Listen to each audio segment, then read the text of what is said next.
Bonjour à tous, vous allez voir dans cette vidéo la correction de l'exercice 4 du chapitre 10 où l'on va s'intéresser aux ondes qui se propagent le long d'un ressort.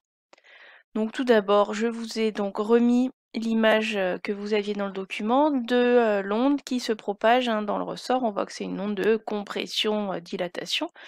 Je vous demandais d'abord si c'était une onde longitudinale ou transversale. Alors il faut réfléchir à la direction de la perturbation et la direction de propagation de l'onde.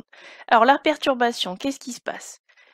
Les anneaux se resserrent puis s'écartent, et tout ça toujours dans le plan horizontal, donc on peut dire que la direction est horizontale.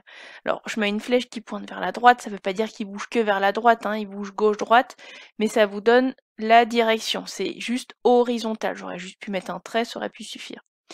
Et l'onde, dans quelle direction elle se propage? On voit que ça se propage sur le long du ressort, donc l'onde elle se propage aussi de manière horizontale. Donc on a la direction de la perturbation et la direction de propagation de l'onde qui sont les mêmes, c'est la définition d'une onde longitudinale.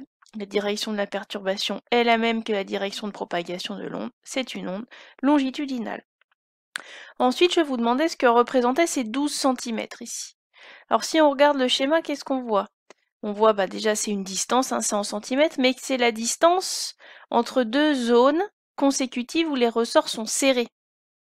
Donc c'est deux points qui vont vibrer de la même façon. Donc la distance entre deux points qui vibrent de la même façon, c'est la définition de la longueur d'onde. Donc cette distance de 12 cm, ça représente la longueur d'onde. Je vous demandais par la suite de calculer la période de l'onde. Pour ça, vous connaissez la formule, F égale 1 sur T, donc T égale 1 sur F. On peut faire le calcul. Dans le texte, on vous donne la fréquence, c'est 100 Hz, donc 1 sur 100.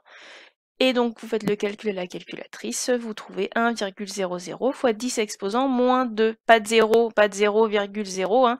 On arrête ça, on met en notation scientifique. On réfléchit au nombre de chiffres significatifs. Pour la fréquence, l'appareil de mesure nous a donné 3 chiffres, 100 Hz, donc je dois avoir 3 chiffres dans le résultat de la période, donc 1,00. Ça fait bien 3 chiffres, puisque les zéros après la virgule, eux, comptent. Et question classique pour finir, calcul de la vitesse de l'onde qui se propage dans le ressort. La formule, c'est pour calculer la vitesse, c'est la longueur d'onde divisée par la période, on l'a vu dans l'exercice précédent. Une vitesse, c'est une distance sur une durée. La longueur d'onde, c'est la distance parcourue par l'onde pendant une période, donc la durée, c'est la période. Longueur d'onde en mètres, période en secondes, vitesse en mètres par seconde.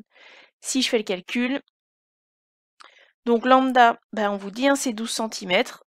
Attention, il faut convertir les centimètres en mètres, donc 10 exposant moins 2. 1 cm, c'est 10 exposant moins 2 mètres. Et la période, vous l'avez, c'est 1,00, 10 exposant moins 2. On trouve donc une vitesse de 12 mètres par seconde.